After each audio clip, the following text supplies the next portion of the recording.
Ngobrasin, Ngobrol yuk. Halo, apa kabar teman-teman semuanya? Semoga semuanya selalu sehat ya. Nah, ada yang tahu nggak nih kita lagi ada di acara apa? Bu Kiki tahu nggak nih? Masih kurang tahu nih. Wah, Saya lihat kan. Kita nih ada di acara Ngobrasin, ngobrol asik soal iman. Ngobrasin ini adalah program baru dari teman-teman OSIS SMA Putra Nirmala. Semoga teman-teman enjoy. Oke, kita langsung nih ngobrol, Bu. Oke, silakan. Halo, apa kabar Bu Kiki? Kabarnya luar biasa. Hagai bagaimana? Luar biasa dan makmur, bisa dilihat. Iya, makin makmur. Oke. Teman-teman, Ngobrasin ini membahas pertanyaan dari teman-teman nih yang dikumpulkan melalui question dari Instagram. Nanti Bu Kiki bisa membantu menjawab. Oke, Bu? Ya, siap. Langsung aja, Bu, kita ke pertanyaan yang pertama. Pertanyaan yang pertama ini dari Andre Valerian, Bu. N-nya 2 lagi, Bu. Iya, N-nya 2 ya. Iya. Dia bertanya, bolehkah bercerita singkat sejarahnya Paskah, Bu? Wah, dia bertanya tentang sejarah Paskah ya. Agak panjang nih jawabannya. Sejarah. Yang ditanya sejarah ya. Iya. Oke.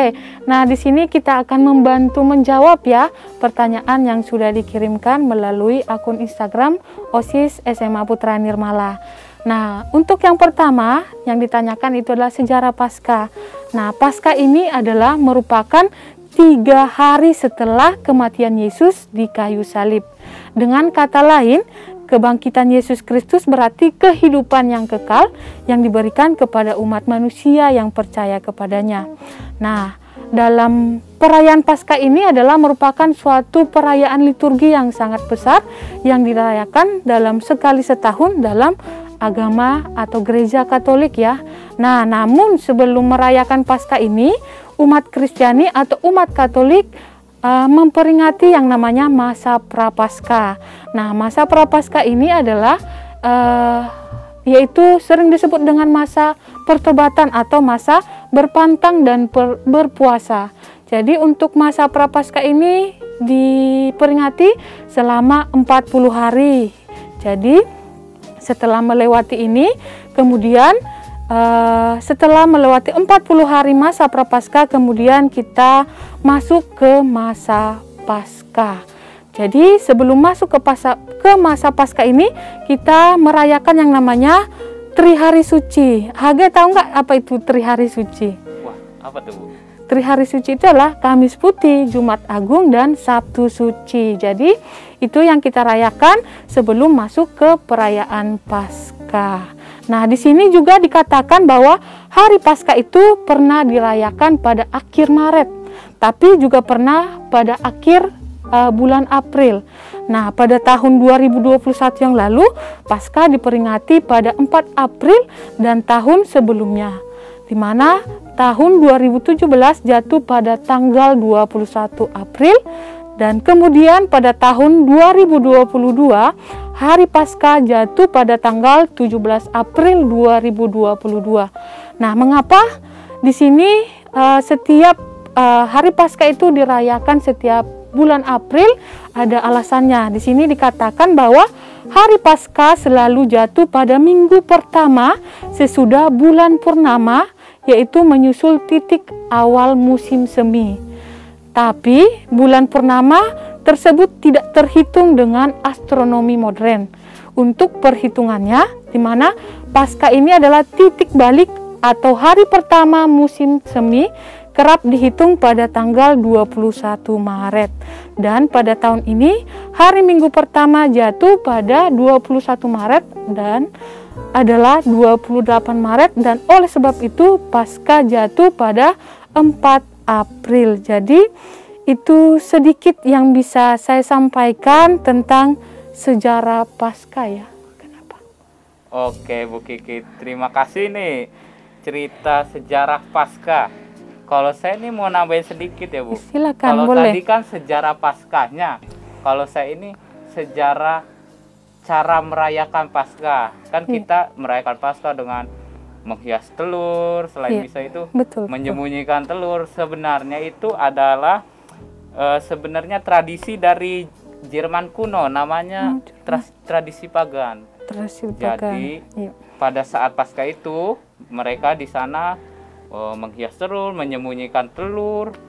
Orang-orang memakai baju baru ke gereja. Terus juga mereka saling memberi kartu ucapan dan lain-lain seperti kita. Lalu tradisi itu sampai sekarang kita lanjutkan, Masih Bu. dilaksanakan Iya, ya. Bu. Dan sekarang juga mungkin belum ya karena masa pandemi ya. Iya. Jadi umat hanya bisa mengikutinya secara online ya. Virtual. Dan mudah-mudahan masa pandemi ini cepat berlalu, kita bisa lagi merayakan Paskah di gereja ya teman-teman. Oke. Oke, Bu, makasih nih penjelasannya. Kita langsung ke pertanyaan yang kedua. Ini ada lagi pertanyaannya Iya, ya. ada, Bu. Dari akun Atanasia Adiel _ Oke. bertanya nih, Bu. Bagaimana asal usul adanya doa rosario? Wow. Dan mengapa doa rosario berjumlah 50? Wow, ini pertanyaannya pertanyaan sangat ini ya. Ini juga Wah, ditanya asal usul lagi ya, asal usul rosario lagi nih. dan mengapa jumlahnya 50. Di sini membahas sejarah semua ya. Oh, enggak juga, Bu. Oh, enggak ya. Nanti, Bu. Masih ada pertanyaan yang Iya, lain ya. masih, Bu. Wah, Banyak banyak yang ya nanya. pertanyaannya. Oke, baik. Kita bantu menjawab pertanyaan tadi dari siapa? Adiel ya? Iya, Atanasia Adiel Adiel. Oh. _ Oke, sip. Nah, di sini yang ditanyakan adalah asal-usul doa rosario dan mengapa jumlahnya 50. Nah, di sini dikatakan bahwa asal-usul doa rosario itu tidak dapat ditentukan secara jelas dan secara historis. Kenapa? Karena terbentuknya itu adalah setahap demi setahap. Dan bulir-bulir yang digunakan pada saat melakukan doa rosario itu adalah sebagai alat bantu dan juga merupakan tradisi sejak zaman gereja awal atau bahkan sebelumnya. Dan pada abad pertengahan, butir-butir ini dipakai untuk menghitung doa Bapa Kami dan Salam Maria oleh para biarawan-biarawati. Jadi mengapa dikatakan 50 butir? Itu untuk membantu ya, untuk mendaraskan itu doa Bapa Kami, Salam Maria ya. Jadi doa rosario ini berkembang sejak abad 12 dan 15. Nah, pada waktu itu 50 doa Salam Maria itu dihubungkan dengan ayat-ayat Mazmur. Jadi ini 52 Salam Maria ini dihubungkan dengan ayat-ayat Mazmur, yaitu untuk memperingati kehidupan Tuhan Yesus dan Bunda Maria. Itu yang bisa saya sampaikan mengenai asal-usul doa rosario. Jadi untuk doa rosario ini adalah lebih untuk memperingati kembali tentang Bunda Maria agar para umat Kristen atau Kristiani tidak melupakan sejarah tentang Bunda Maria, karena Bunda Maria inilah yang sudah melahirkan Tuhan Yesus, begitu. Oke, tapi dulunya itu berarti doa rosario itu dihubungkan dengan ayat-ayat Mazmur. Iya. Tetapi sekarang itu dihubungkan dengan 3 misteri ya, Bu? Ada empat Oh, misteri 4 ya? dong. Peristiwa gembira, misteri Sedih, mulia, terang ya? Iya, betul. Iya. Lupa saya jadi ya. Oke, kita langsung aja, Bu, ke pertanyaan yang ketiga nih, Bu. Mudah-mudahan jawaban ini memuaskan ya, Iya, yang untuk yang- Adiel. Iya, penasaran soalnya dia. Oke, ini pertanyaan yang Ketiga. ini soal apa dari- lagi nih? Sejarah lagi enggak ya? Enggak, ini. Kebetulan kan kita lagi prapaskah nih, dia tanya, Bu. Iya. Dari akun Jenny Resti H. Wah, siapa itu? Wah, siapa ini ya? Iya. Ya, sering dengar. Iya. Mau tanya dong, Kak, kalau puasa di Katolik itu kan sekali makan kenyang, terus kalau minum boleh nggak ya? Thank you. Oke. Oh, ini sama-sama. tentang ini ya, berpantang dan berpuasa ya. Ya, betul sekali, ini masa prapaskah kita merayakan memperingati ya. Iya. Tentang pantang dan puasa. Nah, di sini kita harus tahu dulu pantang dan puasa. Nah, pantang dan puasa ini selama masa prapaskah itu kita laksanakan pada hari Rabu dan hari Jumat ya, kita berpantang dan berpuasa. Jadi dalam masa prapaskah ini kita diminta untuk makan sekali kenyang. Nah, makan sekali kenyang itu kita harus tahu dulu ya, bukan makan terus. Tapi misalnya nih, dalam satu hari itu kita makan sekali kenyang, misalnya pagi, malam, atau siang boleh. Nah, di sini pantang dan puasa itu yang kita lakukan itu adalah dengan mengurangi misalnya makanan ataupun minuman yang kita sukai. Misalnya ada yang berpantang daging, ada yang berpantang apalagi banyak ya. Bapak-bapak rokok. Berpantang rokok itu juga bisa. Itu berpantang dan berpuasa ini adalah maksudnya itu adalah untuk penangkalan diri kita. Bagaimana kita meresapi peristiwa-peristiwa yang sudah dilakukan Yesus untuk menyelamatkan kita ya. Jadi berpantang dan berpuasa itu harus dimulai dari diri kita sendiri dan apa yang membuat kita tidak berdosa. Kalau kita jarang makan daging ya jangan berpantang daging ya. Orang kita makan pantang daging misalnya sekali sebulan itu bukan berpantang namanya. Bisa iya. Yang kita sukai misalnya kita suka jajan, bukan hanya itu ya, misalnya suka menggosip itu juga bisa kita kurangi selama masa prapaskah, main HP, main game ya. Apalagi sekarang anak-anak belajarnya online ya. Jadi mudah-mudahan apa ini dengan berpantang dan berpuasa ini kita meresapi dan menerapkan dalam diri kita masing-masing. Begitu ya tentang makan sekali kenyang ya. Semoga menjawab. Kalau bapak-bapak tadi pantang merokok, pantang merokok. Iya, kalau anak SMA mah belum boleh ya tuh Bu ngerokok. Boleh, tapi ada juga nih, ada nggak di antara teman-teman yang masih sekolah sudah merokok? Boleh nih teman-teman merokok. Nanti mati muda bisa. Iya bahaya ya. Ya sedikit juga sebenarnya itu pantang dan puasa di Katolik itu hakikatnya itu untuk mengurangi. Jadi nggak cuma makan sekali kenyang, jadi kalau minum juga boleh. Jadi hakikatnya itu mengurangi. Biasanya hawa nafsu kita nih seringnya merokok terus ya, berarti jangan. Apa makan terus ya jangan. Tergantung hal-hal yang sering teman-teman lakukan aja. Iya, yang disukai gitu ya. Yang disukai apa, yang negatif juga ya dikurangi pokoknya. Oke, yang ini udah pertanyaan yang keberapa ini? Tadi ketiga Bu. Oh sekarang keempat. Oke, banyak ya. Bisa membantu teman-teman ya, yang mau berpantang dan berpuasa pada masa prapaskah ini ya Bu. Silakan, mari kita bertobat bersama-sama. Ya, pertanyaan yang keempat Bu dari akun IG @mmerti_.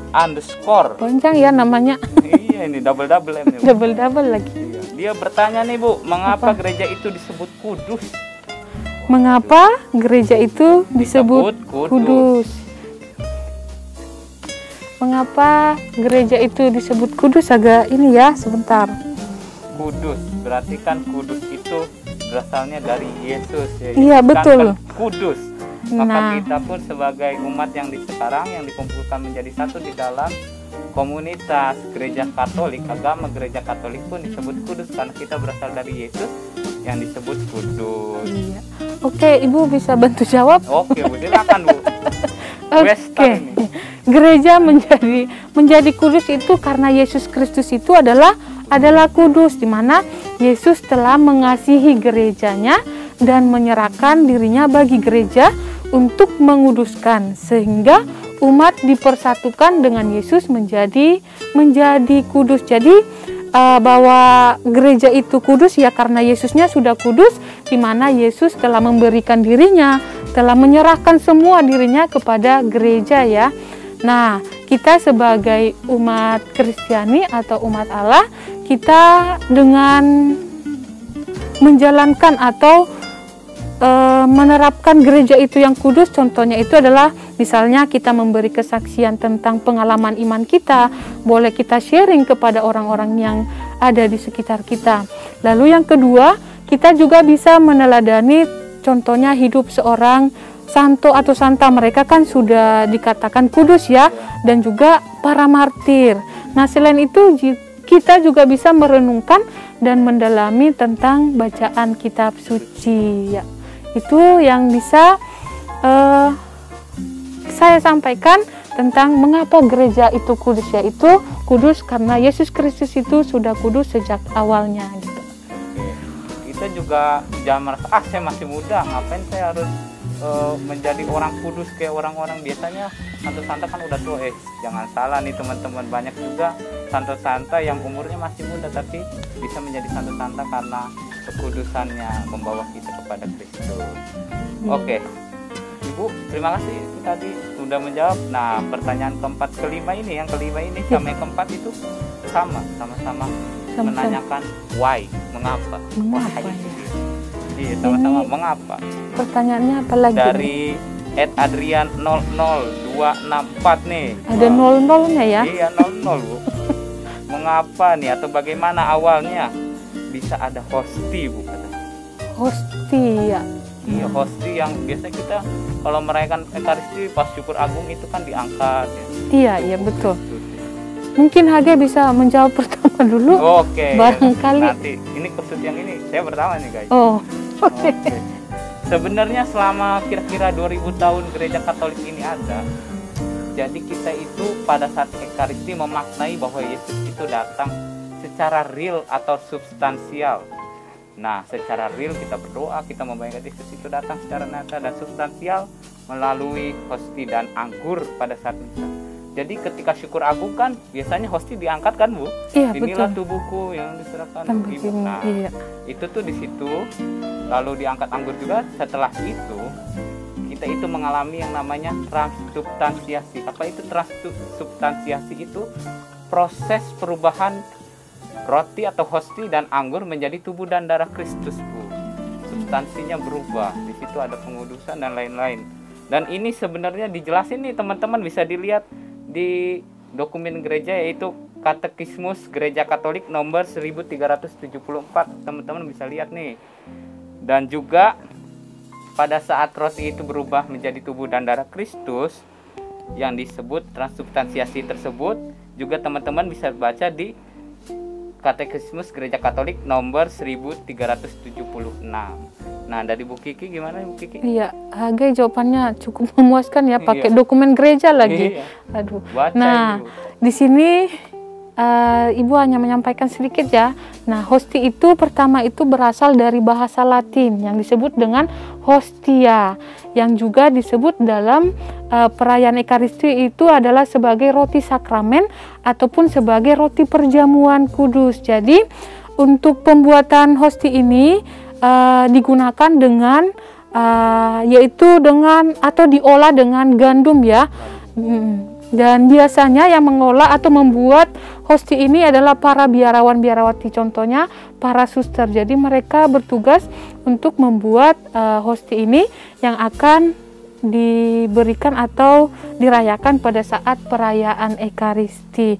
Nah, untuk tadi sudah disampaikan oleh Haga ya, bagaimana substansinya ketika perayaan Ekaristi itu pada saat ini ya konsekrasi nggak? Betul ya, pada saat konsekrasi tubuh atau hosti itu berubah menjadi tubuh dan darah Kristus begitu. Iya. Tadi Ibu bilang kalau hosti itu dibuat oleh biarawati, itu saya pernah lihat tuh di YouTube. Iya. Mereka membuat dan bentuknya mengolah besar, iya. Ada yang bentuk besar, ada yang mereka buat bentuk kecil juga. Iya. Oke. Ada lagi pertanyaannya atau sudah habis ini? Sudah habis. Oh, sudah habis ya. Oke, terima untuk teman-teman yang udah ngobrol cukup banyak nih, kita membahas pertanyaan dari teman-teman. Semoga jawaban dari Bu Kiki ini bisa dan menjawab memuaskan kalian dan bisa menginspirasi dan menambah wawasan kita ya teman-teman. Terima kasih banyak Bu Kiki atas partisipasinya. Sudah membantu menjawab ini. Di episode pertama Ngobrasin ini Bu Kiki mantap. Jangan bosan-bosan Bu ini ngelihat muka saya. Enggak akan bosan. Teman-teman juga jangan bosan ya untuk nonton Ngobrasin ini ya. Mudah-mudahan nggak bosan. Iya. Soalnya tiap di kelas Bu, orang ngelihat muka saya ketawa. Kenapa ketawa? Tahu dari dulu. Kenapa ketawa. itu? Ya. Mudah-mudahan mereka ketawa juga nanti nonton ini ya. Harus ketawa. Dan bahagia. Nambah imun juga itu. Nah, untuk episode berikutnya silakan teman-teman pantengin IG OSIS SMA Putra Nirmala. IG OSIS IG OSIS_SMA Putra Nirmala, dan nanti bisa mengajukan pertanyaan-pertanyaan di question box, itu ada di IG di story. Nanti teman-teman bisa tulis pertanyaan-pertanyaannya. Dan terima kasih teman-teman yang udah mengikuti Ngobrasin kali ini. Iya. Ketemu lagi di next episode. Terima kasih. Terima kasih. Ngobrasin. Ngobrol yuk.